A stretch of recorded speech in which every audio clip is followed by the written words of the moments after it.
Welcome back. I'm Alan Tutt, and this is Lesson 7 of Divine Dynamics. The first thing I want to say is congratulations for getting this far into the Divine Dynamics course. By this point, most online courses have lost about 50% of those who registered. They either get bored with the topic, feel there must be a better way to accomplish their objective, or get sidetracked with other things they feel must be done. Those who drop out are usually the ones who always have an excuse for why they aren't getting everything they deserve in life. You have proven yourself to be different, to be an action taker, to be someone who gets results. And that's a very good thing, because this week's lesson focuses on what actions do you take after you've set divine forces in motion to manifest your desires. Back when I first got into manifesting, I had read stories about people who used one process or another to manifest money, then went out and spent the money they had, usually for groceries and other necessities, and within a short period of time, received the money they manifested. When I tried to do that, it didn't work out so well, but that was because my level of belief in the process was still rather weak. I get much better results these days because I have a much stronger faith in the manifesting process, and I know a few tricks that make it a lot easier. Many of the healing stories in the Christian Bible tell of people who had been bedridden for years, getting up and walking away within minutes of Christ telling them, "You are healed." There are modern stories that also describe an experience of instant healing. One of my best stories regarding healing happened one day when I was trimming a candle. It was a 3-inch wide pillar candle that had burned in a way that caused the sides to melt and extinguish the wick every time it was lit. I grabbed a large kitchen knife and proceeded to cut the sides off the candle so it would start with a flat surface again. I wasn't paying close enough attention to what I was doing. The knife suddenly slipped, broke through the wax, and sliced open one of my fingers. I grabbed a cloth, wrapped my finger, and focused my whole mind on the idea of the skin healing itself back together again to stop the bleeding. Within a couple of minutes, the bleeding stopped, and the skin had started to mend itself back together again. The only problem with this story, for this lesson at least, is that there wasn't any need to step out on faith after the manifestation. Perhaps more appropriately, this lesson is being recorded during the 2020 COVID-19 pandemic. Because I have such a strong faith that I am and will continue to be healthy, I feel no need to panic, disinfect everything I touch, or wear a face mask. I follow the governmental mandates where I have to, mostly because I want to respect other people's beliefs, not that I share those beliefs. A few lessons ago, I told you the story about how I manifested the relationship I now have with my wife, Linda. In that case, I was doing manifestation sessions regularly in the evenings, and during the days, I would be on the lookout for the person who was going to become my new love interest. Everywhere I went, I was looking around and asking myself, is she in this building? Is she around that corner? Am I going to meet her at this event? I was focused on the idea that it was going to happen, and it could happen at any time. The way that one worked out was that I got a feeling one day to look for a church which held meditation services. If I had ignored that feeling, this relationship might never have happened. Because I paid attention and acted on the guidance that was given to me, that's what led me right to where I needed to be. Whether you're manifesting a new relationship, or a convenient parking space near the entrance of a store, or a windfall of cash, the primary thing all of these have in common is that you do what you would do if you knew that the manifestation was going to happen, and it could happen at any moment. If you've relaxed deeply enough, made a strong connection with the divine, imagined the end result in enough detail, and anchored this with a profound feeling of absolute truth, divine power, and supreme confidence, then you will naturally expect the result to be as you had intended. You just may not know the exact timing of it. There are a few theories regarding the timing of your manifestations. Some say that as soon as you can believe you'll get your desired result, you will. There is some evidence to support this idea. There is also some evidence to support the idea that the more your desired result is different from your current reality, the longer it will take to manifest. In other words, if you're living paycheck to paycheck, manifesting an extra $1,000 is probably going to happen a lot quicker than manifesting $1 million. Since there is usually a direct correlation between the degree of difference and the degree of belief, these two ideas essentially say the same thing. This is another reason why it's a good idea to start out manifesting little things and gradually increase the magnitude of your manifestations as you get more and more positive results. Now, before we get too far away from the topic, I want to address the instant healing examples I mentioned earlier. In most cases, these happen when the person involved is in a unique and highly energetic environment. Having someone described as the Son of God saying that you are healed would certainly be a highly unique and energetic moment. Traveling hundreds or even thousands of miles to see a spiritual healer with a reputation for positive results would also be quite unique. Attending a spiritual revival can also be described as unique and highly energetic. This is actually one of the reasons why we have stories of very strange and unique ingredients being used as magical potions, and why those who practice ceremonial magic use arcane symbols and rituals involving a variety of things, including blood and even sex. The same principles are what led most churches to burn candles, incense, and sing songs to get the energy moving for their weekly services. There have been many reports of people who were healed spiritually and then experienced a relapse soon after returning home. There are two main reasons for this. First, the excitement of the event eventually wears off, and the healed person slips back into old habits, thought patterns, and beliefs. For most of these people, they have abundant memories of being at home and in need of healing. And these memories come back to the surface to be examined. Once the excitement of the event has worn off, many of us start to question the experience itself and wonder if it may have been a dream. This leads to doubts, and doubts can be described as a lack of faith. In other words, relapses can happen if the faith which produced the manifestation isn't maintained. This is true not only of healing, but also in cases where someone manifests a lot of money, a great relationship, or anything else. The other main reason for relapses is because beliefs can be context dependent. In other words, it's easier to believe something different when you're in a different environment.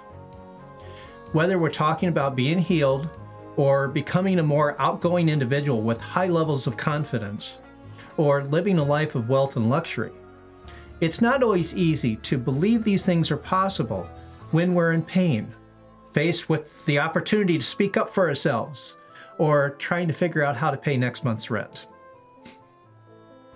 Fortunately, there are ways to approach all of these situations which allow your new positive beliefs to stay engaged and active. One of the best ways is to engage in a little childish behavior. Now, I'm not talking about throwing a temper tantrum. I'm talking about playing a game of pretend. Most children will spend at least some time pretending they are a different type of person in a different place. Whether it is avoiding aliens tracking their brainwaves, or playing store where they sell canned goods from the family cupboards, or playing cowboys and Indians or cops and robbers, most of us have spent a little time seeing the world not as it is, but as we imagine it to be. I think everyone has had the experience where you think everyone is looking at you. If you feel yourself to be a nobody, you might think that everyone is looking at you and wondering who you are and whether you deserve to be at the party. If you're more outgoing, you might feel the attention and thrive. As you may recall, I felt for many years that I was just a nobody. And whenever I felt self-conscious, I assumed that people were judging me and wishing I was someplace else. That wasn't reality, but only what I imagined to be real. I eventually got over that feeling, by spending time pretending that I was the super stud that everyone wanted to connect with. Yeah, completely ridiculous. But it worked. After a week or two of pretending to be someone else, I started to feel more comfortable being myself around other people and getting attention from strangers. When I needed to work on my beliefs about wealth, I would go to the malls, walk through the shops, pretending that I had so much money in the bank, I could buy the whole place. And since I could afford the best of everything, there wasn't anything there that was good enough for me. I did a similar thing when I manifested the $20,000 sitting on my couch. After relaxing as deeply as I could and making a strong connection to the divine, I would look around the living room and imagine that I was seeing expensive art pieces, a pile of papers representing investment accounts, and a lake outside a huge window, which was attached to a bigger house somewhere other than within the city of Grand Rapids. Within a few weeks, I received an investment account as a gift, and Divine Guidance showed me a complete plan for my business, including this Divine Dynamics course, which will finish the manifestation. Another option is to pretend that someone with the power and authority to do so has promised to give you whatever you have selected as your manifestation. This is a little like the experience of ordering something online and waiting for it to be delivered.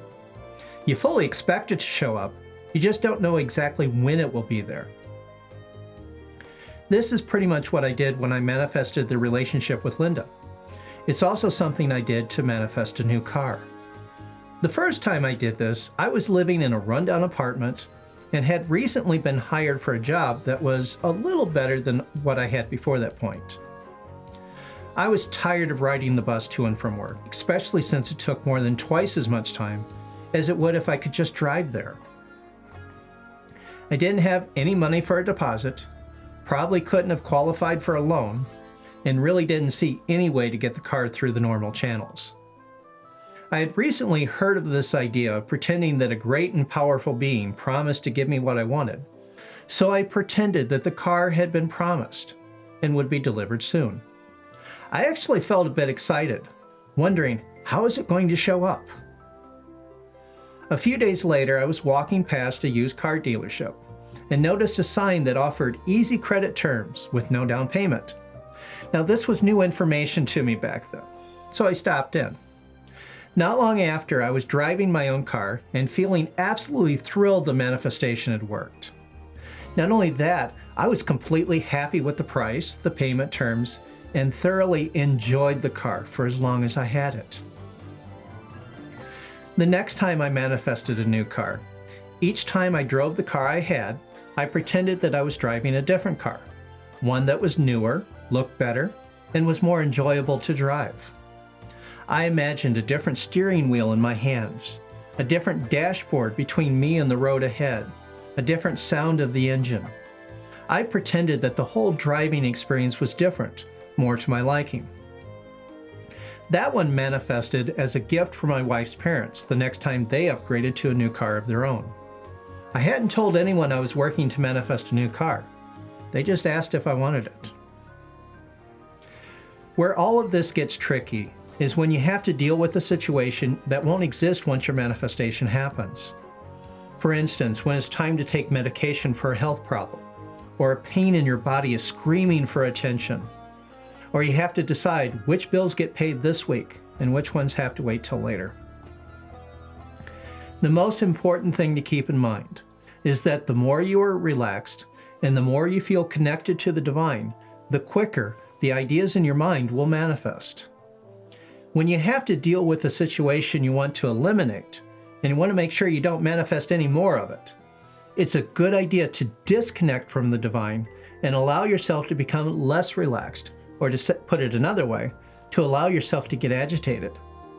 Believe it or not, anger can be good for you, especially when you have to deal with something unpleasant. It cuts you off from the divine, and it's certainly not easy to relax when you're angry. Now, I'm not suggesting you get angry when you have to deal with negative situations. I'm just letting you know that it's not the worst thing that can happen. The problem with anger is when you stay in it too long. The best way to deal with these situations is to pretend they have a different context. For instance, when you need to take medication, rather than thinking that you failed because you haven't yet manifested perfect health, approach it as if you were a test subject in a scientific experiment. The study is trying to determine the effects of this medication on a perfectly healthy person. You don't need the medication, but you're doing it simply because that's part of the program.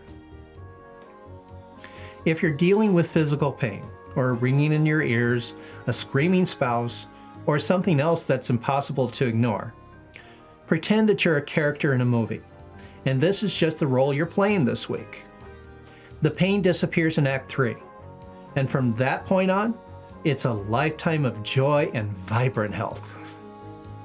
The physical sensations you're experiencing now are proof of how good your imagination is, and when the job is done, so will be the painful experience. Here's another idea. If you have to plan out how bill payments will be made, pretend that you're buying a new yacht, or hiring a landscaping contractor for the back property, or something else you would do once you have your millions. Since you want to extend the fun, you'll pick one thing to buy this week and something else for next week. Or imagine that you're playing a game and you've only been given a tiny amount of money to play with, and you have to outwit your competition, the other billionaires from the country club. If you put your mind to it, there's an infinite variety of ways you can imagine the various circumstances you have to deal with in a much more positive light. And if you forget, or can't find a good way to imagine a particular situation, just get through it the best you can. The more you work with this material, the less often these things will come up, and you'll eventually manifest a perfect life where everything goes exactly the way you want it to. As mentioned earlier, relapses can happen if the faith which produced the manifestation isn't maintained. This doesn't mean you have to keep praying for it over and over and over again your whole life. It just means you might want to refresh those beliefs every so often to keep them healthy and active. One good way of doing this is to periodically look around and express a bit of gratitude for the things you have.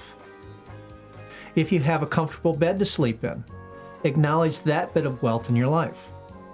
If you get to sleep indoors, hey, that's something. If you have people who care for you, acknowledge the value they add to your experience. If you can walk up and down stairs, express gratitude for that ability. Back in Lesson 4, I mentioned that one of the simplest prayers was to relax deeply and connect with your inner divine essence through positive emotions such as love, gratitude, joy, bliss, and even pleasure. This is a prayer that can be done in just a minute or two, and doing so once or twice a day can do a lot of good to maintain all of the different manifestations you produced. Okay, time for your homework assignment. This week's assignment is going to be easy for some folks and a bit strange for others. I'm asking you to go through this next week pretending that reality is something other than what it has been. If you want to manifest wealth, pretend that the wealth is already yours, and anything that indicates otherwise is nothing more than a game you're playing. If you want to manifest a new love relationship, pretend that you're the most sought-after person on the planet, and everyone is just lining up to get on your TV reality matchmaking show. If you have set an intention to manifest better health, pretend that future scientists are studying you as the most active 500-year-old they've ever seen.